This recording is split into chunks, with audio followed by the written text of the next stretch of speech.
I started at my church 10 years ago, and the first week that I was serving in my congregation, a man went on to hospice care, and he died. And I had no idea what to do. Would you know what to do?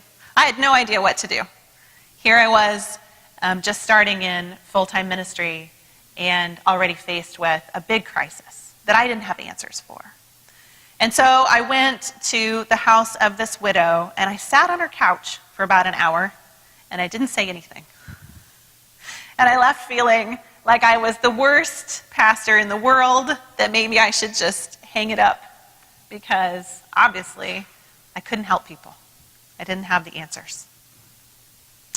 Well, I saw it as a failure, but this lady doesn't see it that way.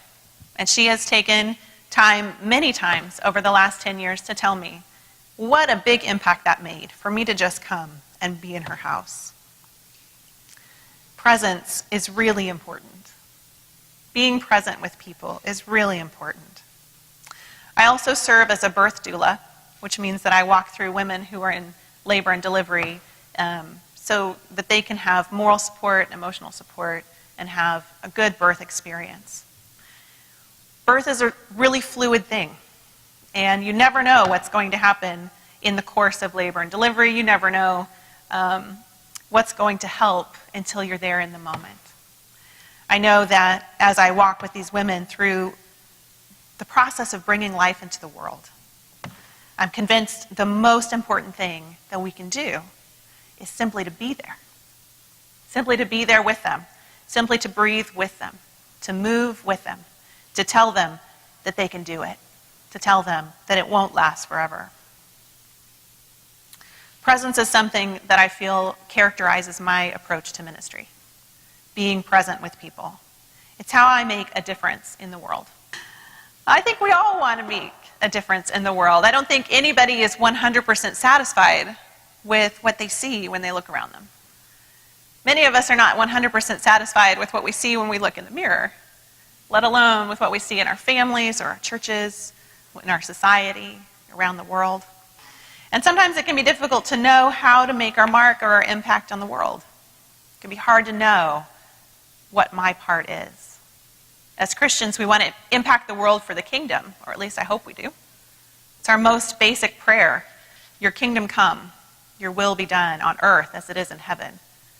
That prayer begins to be worked out, in our lives first. Let your will be done in me as it is in heaven. Jesus emphasized two things in his ministry. He was asked, what is it that's the most important thing? How do you view the law? What ruler do you use when you apply it?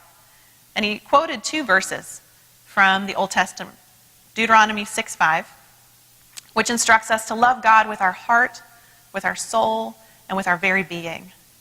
And he also quotes Leviticus 19:18, which says, love your neighbor as yourself. Micah 6:8 emphasizes those same two relationships when it says that God has shown us what he wants from us: to act justly, to love mercy, and to walk humbly with God. Those same two things, love God, love your neighbor as yourself. These three things, justice, mercy, and humility, they're what we are called to as we seek to make a difference. Humility is not a bad thing. Really, it's just being honest about who we are. It's being honest about what we bring to the table, both good and bad. Humility is basically this: recognizing our strengths without pride and recognizing our weaknesses without shame. Wouldn't we all like that to be our state of being? Wouldn't you like to be able to tell people about who you are without either blushing of embarrassment or strutting with pride? I know I would. I'd like to be able to admit that I'm not equipped for certain tasks without worrying about other people thinking less of me. I'd like to be able to raise my hand and volunteer and say, oh, I can do that, I'm perfect for that, without worrying about whether people will think that I'm arrogant and full of myself. We get to that place by practicing humility. Humility is a necessary ingredient in self-discovery. If you're not willing to look at yourself in a mirror, you'll never grow. If you're not willing to be honest about who you are, it's hard to build true and lasting relationships with other people. Humility allows us to ask for help. It also allows us to lend a helping hand. Humility really is a prerequisite for both justice and mercy. When we attempt justice and mercy without humility, really, it's just a well-intentioned ego booster. I've been a mom for 13 years, and I have a 13-year-old, a 10-year-old, and a 4-year-old. I can't tell you the number of times I have walked into a room, instantly sized up the situation. I knew what was going down, I knew who the culprit was, and I knew how much time they would do for what they did. And I can't tell you the number of times that I have been dead wrong. Because I didn't stop to ask what was going on. Maybe you don't have kids. That's good. Maybe you don't ever have kids. That's fine. But you may still find yourself in a situation like this. If you're ever in a position of authority and you need to use it wisely, you have to remember what Jesus told us about servant leadership.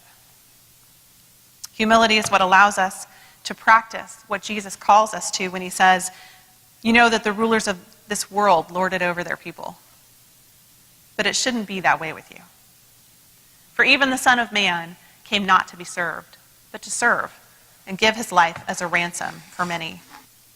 Humility recognizes that our resources have limits and that we have our own weak spots. You remember Jesus' story about that man who was really concerned about his neighbor? See, she had a problem. She had this speck in her eye. He was really worried about her. He was so worried about how this speck was affecting her family, how it was affecting her church, how it was affecting her community involvement. He was worried about it every day, and it kept him up at night until he decided he was going to help her.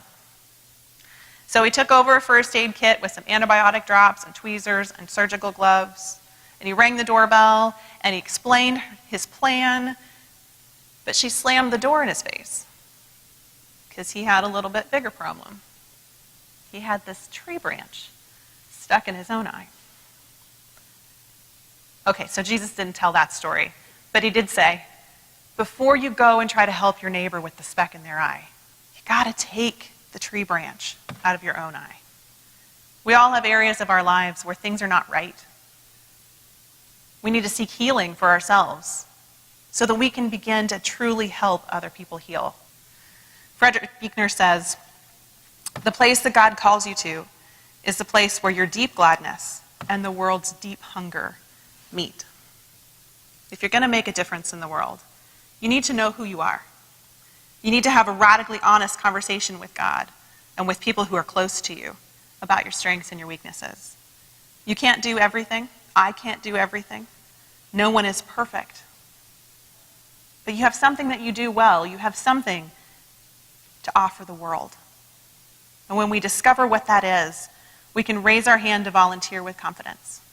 We can say no to things that don't fit our skills and talents with grace instead of excuses. We can take our unique talents, and by playing the part designed just for you, just for me, we might just change the world.